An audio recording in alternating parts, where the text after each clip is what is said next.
The Bible is often seen primarily as a religious, ethical, or spiritual text.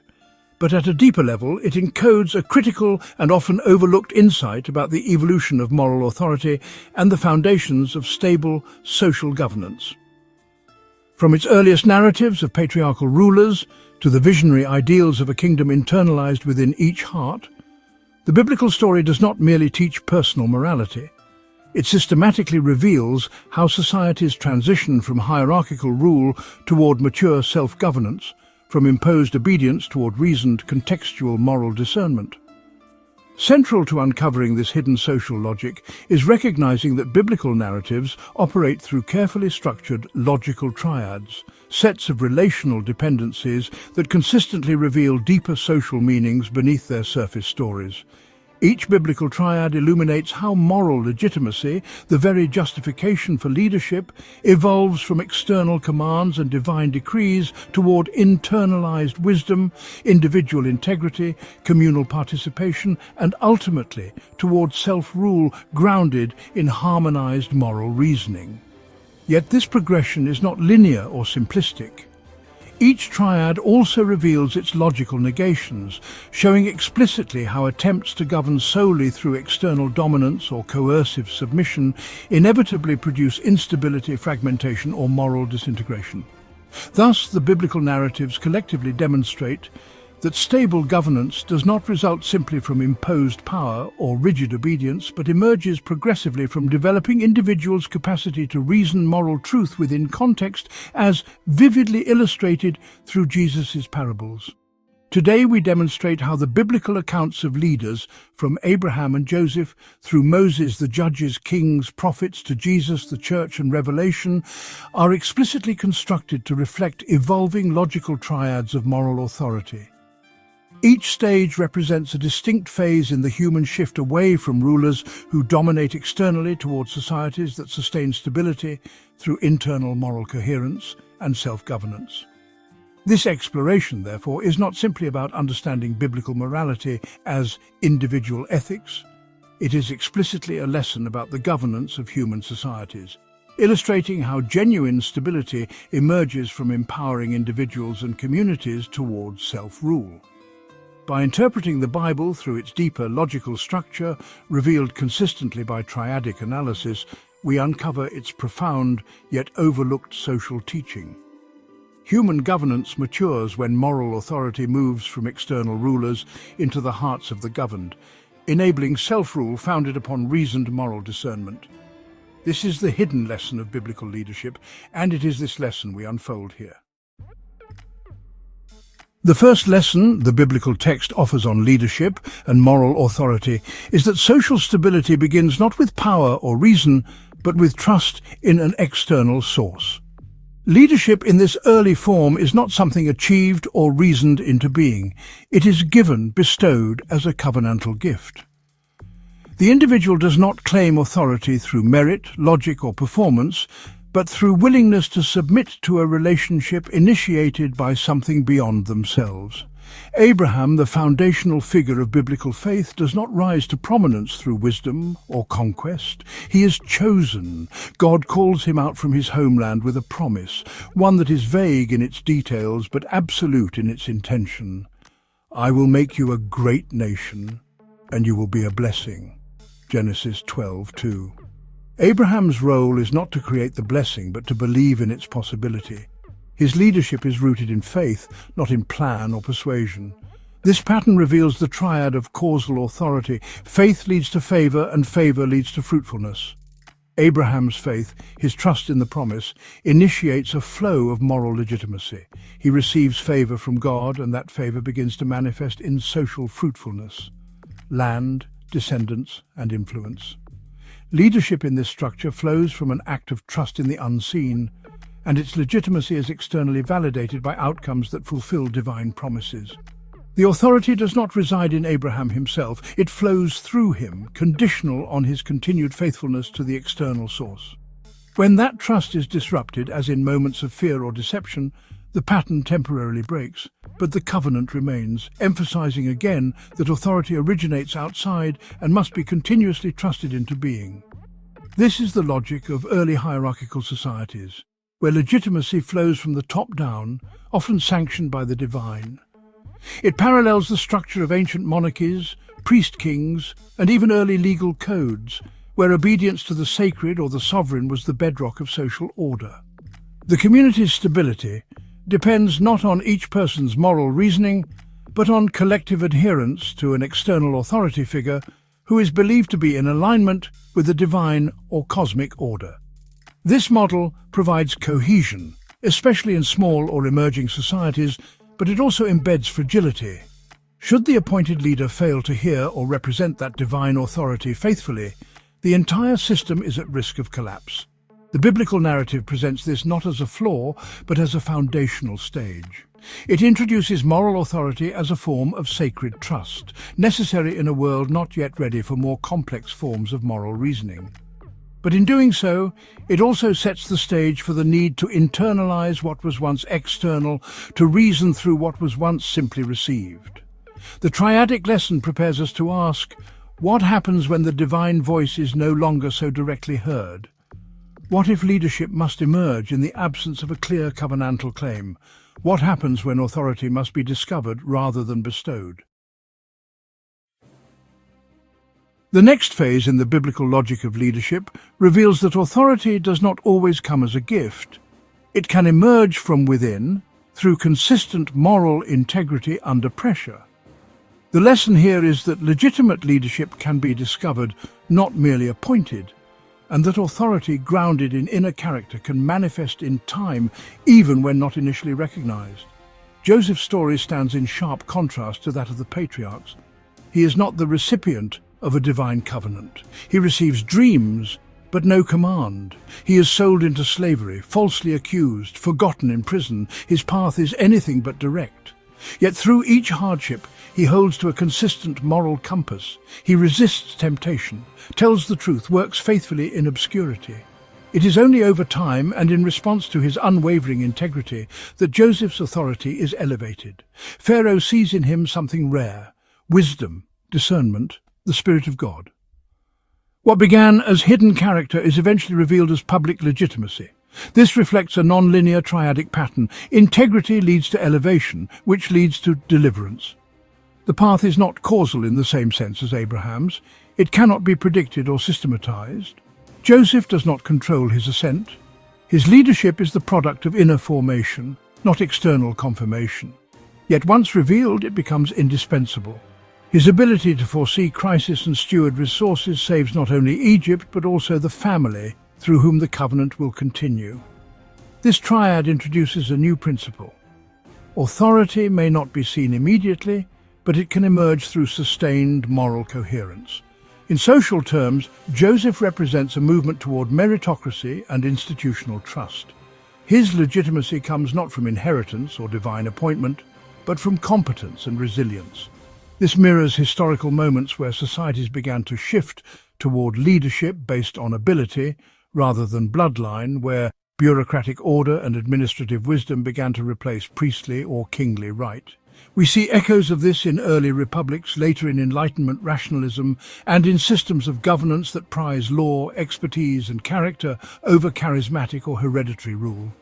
Yet Joseph's story also reminds us that even this model depends on recognition by those in power. Without Pharaoh's trust, Joseph's gifts would remain buried. Authority grounded in integrity still requires social acknowledgement. The system is more mature than the patriarchal model, but not yet self-sustaining. It leans heavily on the perception of legitimacy by others, which introduces the risk of misrecognition or suppression. Still, this stage marks a profound shift. Leadership no longer depends on covenantal election, but on discernible internal moral consistency. It opens the door to reasoned judgment, to character formation, to a form of legitimacy that grows in hiddenness and is revealed through outcome. It begins the movement away from externally controlled systems of dominance and into a model where individuals, shaped by moral integrity, can begin to hold the weight of social trust, even in the absence of divine appointment. It prepares us for a future in which authority can emerge from the bottom up, shaped by wisdom and perseverance rather than command. The third lesson the biblical narrative reveals is that as societies grow in size and complexity, moral authority must become structured, codified, and publicly accessible. Trust alone is no longer sufficient to sustain collective coherence. There must be a shared reference point that mediates between divine will and human action. Moses embodies this transitional figure not as a king or patriarch, but as a mediator between the divine and the people, bringing into existence a legal structure that both expresses and constrains moral authority. His leadership is inseparable from the giving of the law at Sinai, a dramatic public event in which the divine will is revealed not to a single individual but to the entire nation, and then entrusted to Moses to interpret and implement. Unlike Abraham, Moses does not lead by personal faith alone, and unlike Joseph, his authority is not revealed through outcome. It is mediated through law, received from outside but entrusted to be interpreted and enacted through human agency. This reflects the conjoined triadic logic. God's word, Moses' mediation, and the community's obedience together establish legitimate leadership. None of these elements can stand alone. God's law without Moses is unstructured. Moses without divine law is illegitimate. The community without both is unstable. The system only works when all three are aligned. This represents a major development in social governance, the birth of legal authority. It parallels the formation of early legal codes such as Hammurabi's, but with a key difference: the Mosaic law is relational and covenantal, not merely procedural. Its legitimacy is not just in its function, but in its moral grounding. It provides the first full model of rule by law rather than by person, yet it is still rooted in divine command. The people are expected to submit, not because of the charisma of a leader, but because the law reflects a just and sacred order. The emphasis begins to shift from who leads to how leadership is exercised, through alignment with a revealed structure of moral reality. However, this model also shows its limits. Moses must constantly intervene, interpret, and even negotiate with God on behalf of the people. The law exists, but the people struggle to internalize it. Authority is still largely external. Obedience is expected, but understanding is limited. This creates a precarious reliance on intermediaries.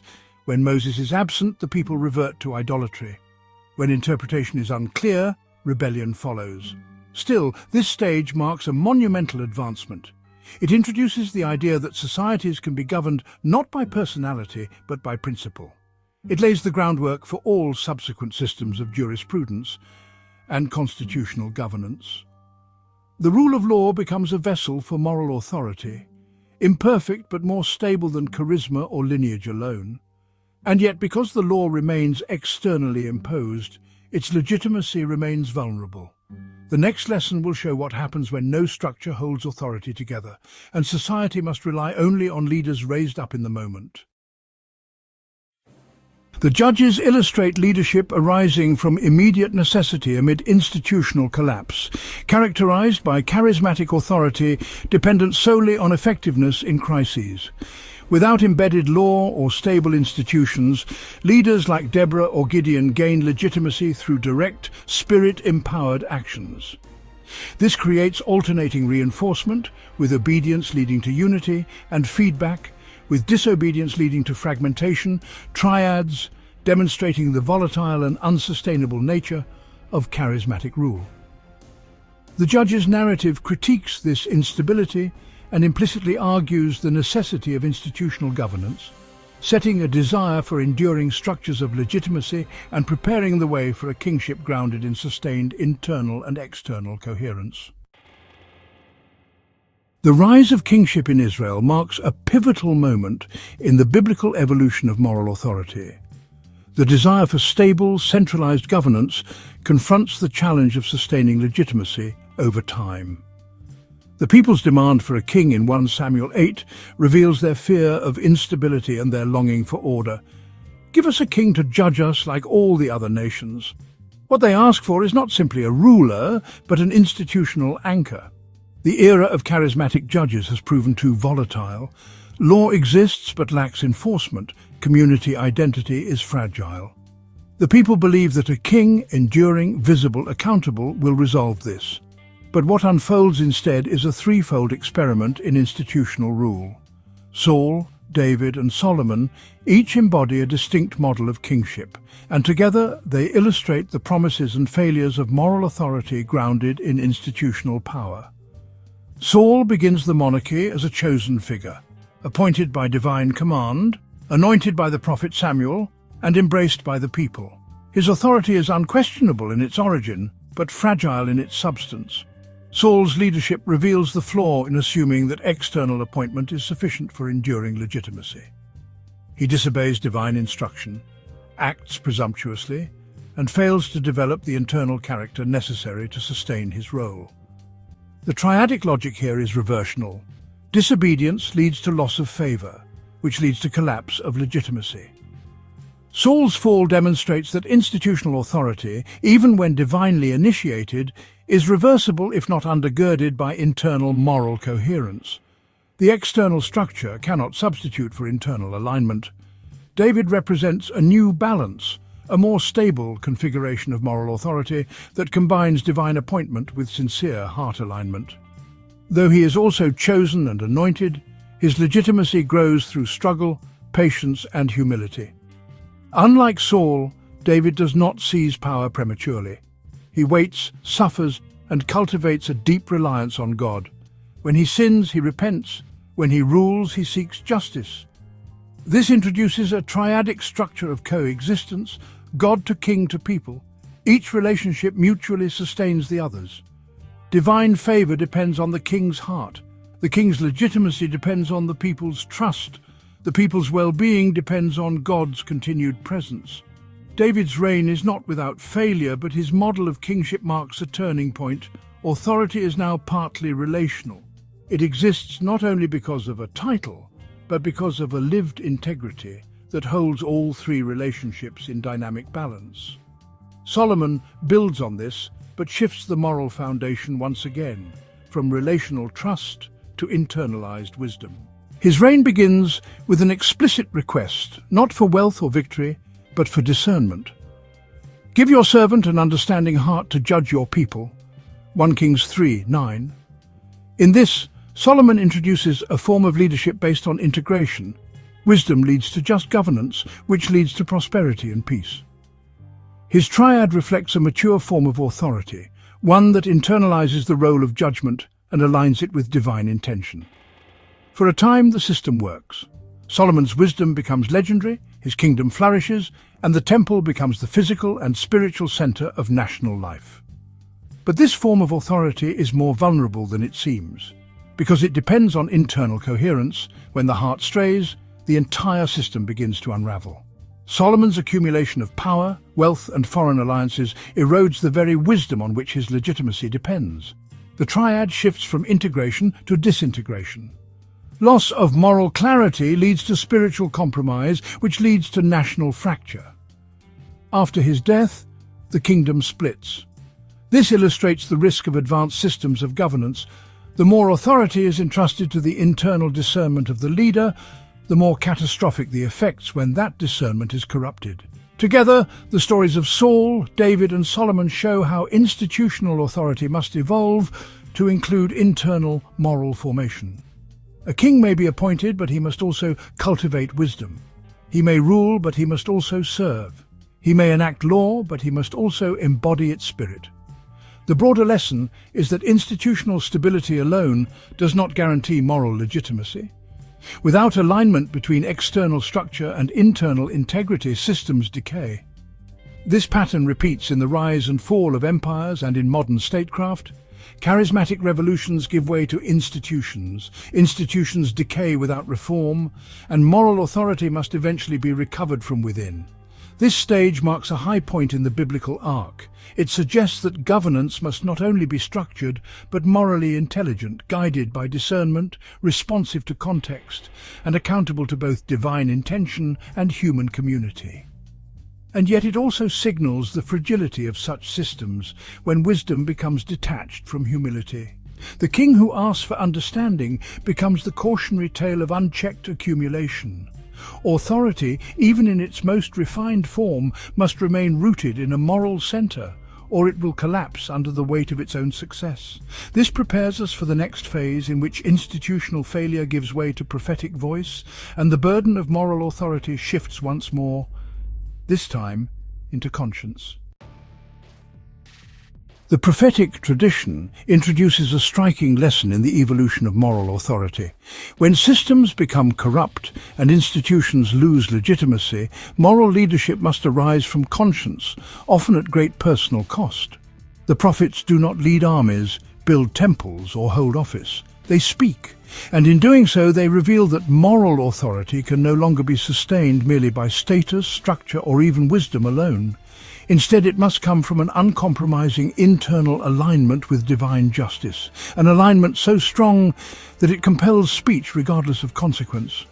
Isaiah, Jeremiah, Ezekiel, Amos, and others confront kings, priests, and people alike, not with institutional power but with moral clarity rooted in revelation and ethical conviction.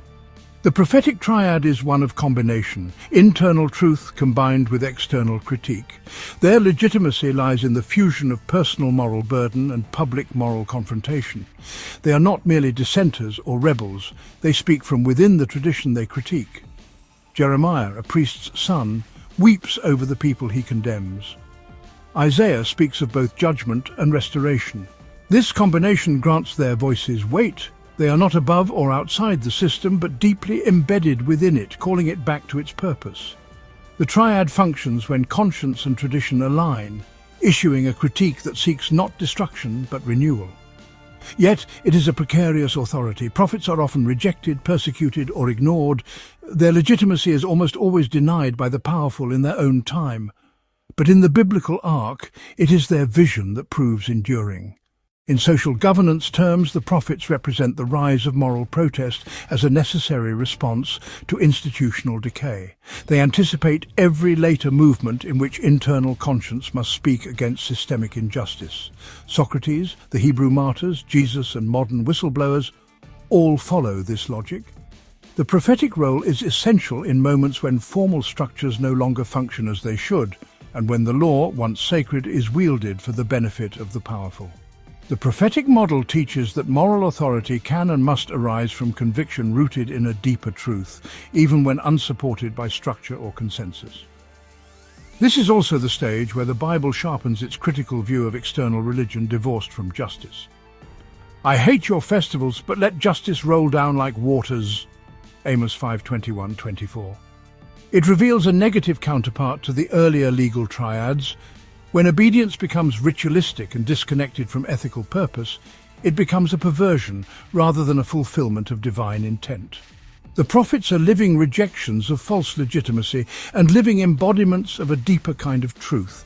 But their model, though powerful, is also isolating. The voice of conscience is essential, but it cannot govern alone. It can deconstruct, but it cannot rebuild. The prophetic triad destabilizes corrupt systems, but it leaves open the question of how to construct moral legitimacy again once the old order has been discredited. The next stage attempts to answer that question by returning to law, but in a new form, one that emerges not from decree but from shared collective ownership. The return from exile offers a sobering and instructive lesson. After institutional collapse, after prophetic critique has exposed deep corruption, the only path to restored moral authority is collective participation in shared truth. Ezra and Nehemiah do not come with miracles, nor do they speak with the disruptive fire of the prophets. Instead, they lead by rebuilding, physically, socially, and spiritually. Their leadership reveals that when moral authority is lost, it must be reconstituted not by power or charisma, but by community consensus and renewed engagement with foundational principles. The triadic pattern here is inclusive. Teaching leads to order, which leads to restoration. Ezra reads the Torah aloud in public, and the people weep, not because they are being threatened, but because they understand. This moment is critical. The law is no longer imposed from above or enforced by fear. It is rediscovered, reinterpreted, and voluntarily embraced. The people themselves enter into covenant again, not by command, but through mutual recognition of its necessity. Nehemiah, meanwhile, organizes the rebuilding of the wall, a project that is both practical and symbolic. It represents the restoration of shared identity, protection, and dignity. This phase introduces a form of governance based on distributed responsibility. Authority now flows through collective understanding. Leaders still facilitate, but they do not dictate. Moral legitimacy depends on a triadic convergence of clarity, teaching, structure, social order, and buy-in, communal restoration. It reflects a maturing political insight that law without participation is brittle and participation without structure is chaotic. Lasting moral authority requires both a shared ethical foundation and a people willing to internalize and uphold it together. Historically, this stage parallels the emergence of constitutional cultures, the development of civic education, and the formation of systems that rely on shared values and participatory governance. Like post-exilic Jerusalem, societies rebuilding after collapse often turn to founding documents, shared rituals, and educational renewal to re-anchor legitimacy. But the success of such efforts hinges not on the brilliance of the law itself, but on the community's engagement with it. Ezra and Nehemiah do not reinvent the law, they reawaken a people to its meaning. Their success is not in novelty, but in reappropriation. This marks a key moment in the arc of governance, the recognition that moral authority must be collectively sustained. It cannot rest on individual charisma or even divine revelation alone. It must be internalized by a people. Authority becomes inclusive. This anticipates and sets the stage for the transformative turn that will follow, the shift from external law and collective responsibility toward the possibility of full internalization. A kingdom within, discerned not by institution or tradition alone, but by moral alignment of the heart. The life and teaching of Jesus mark the decisive turning point in the biblical story of moral authority.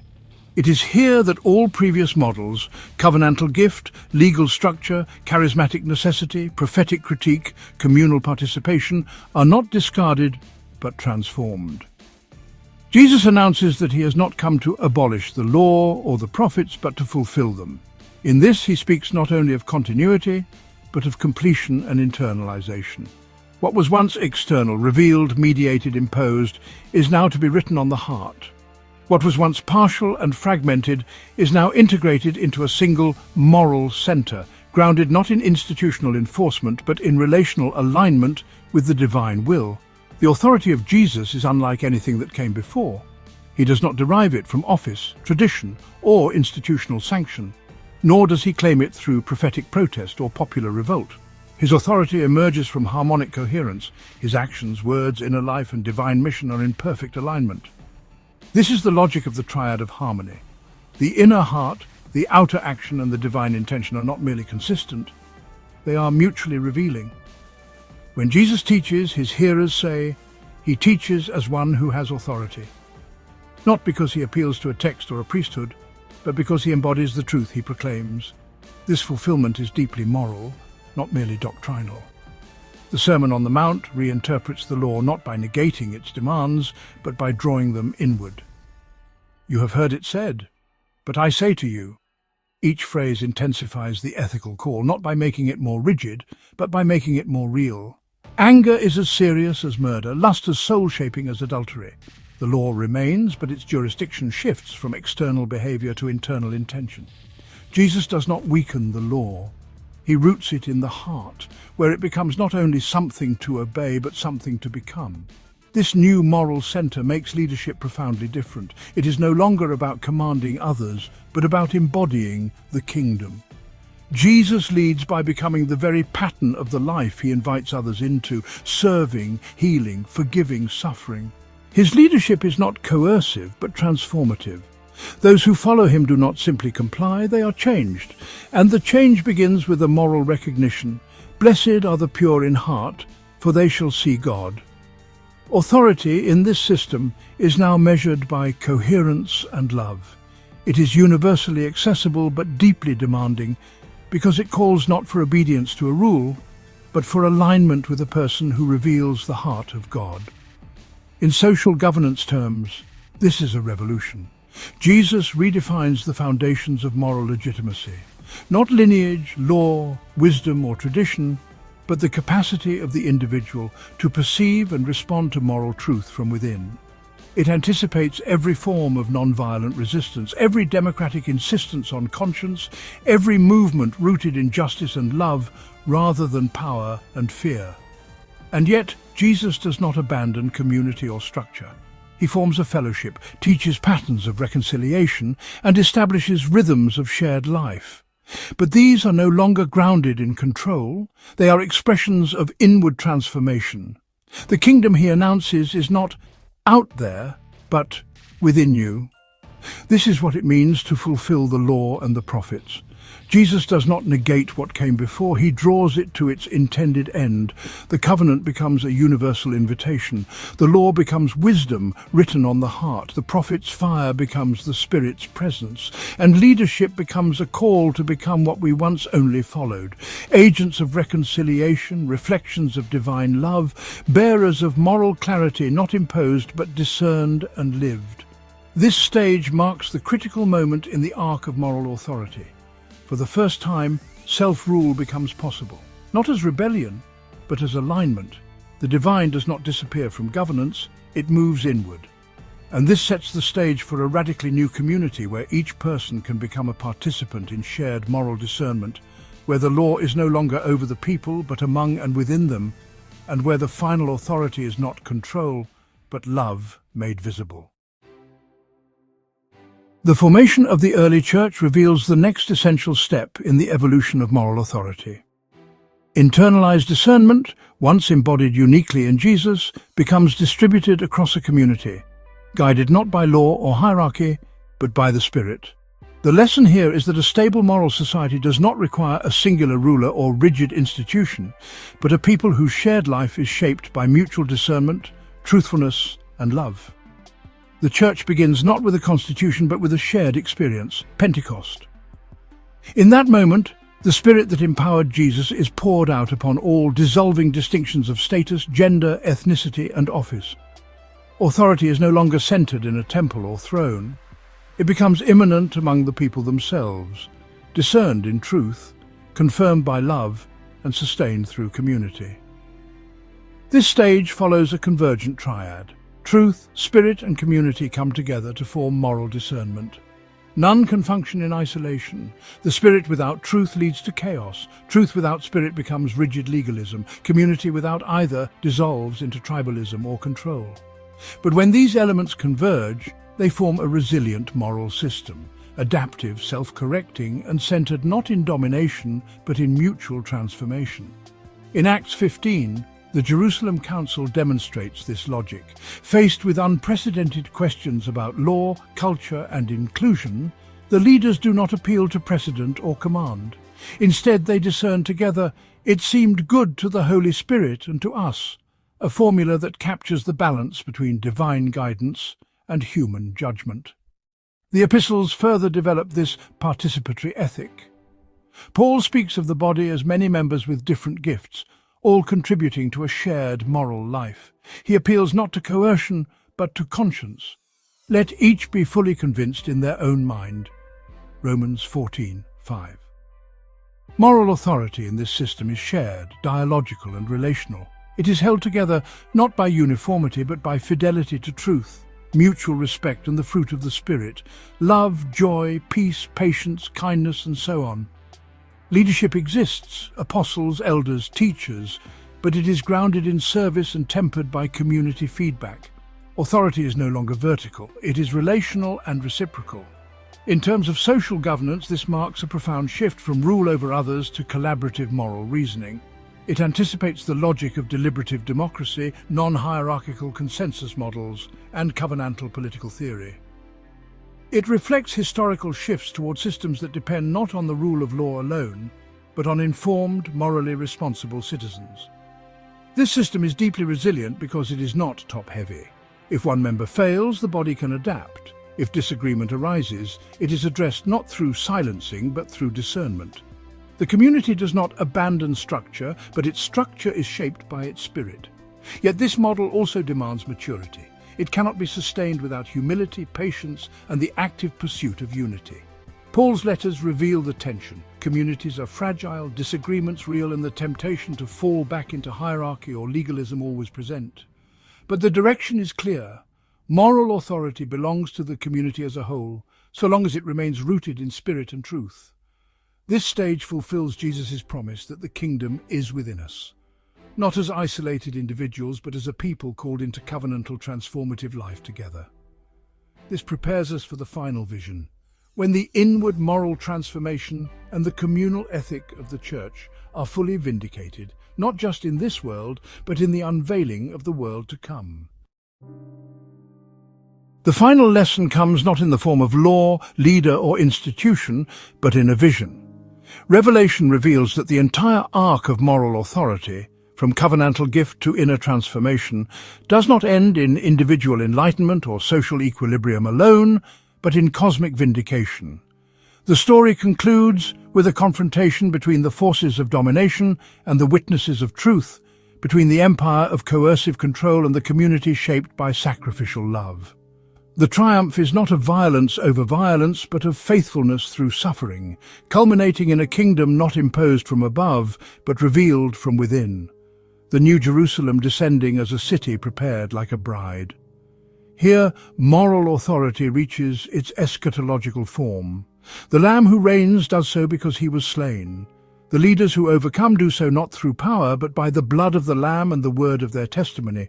Revelation 12:11. This is the triad of association: faithfulness, suffering, and vindication. Authority in this vision is not claimed. It is revealed through endurance. Those who suffer for truth become the very foundation of the new order. The throne is not a symbol of force, but of moral clarity that endures every trial and remains steadfast. This vision is not abstract.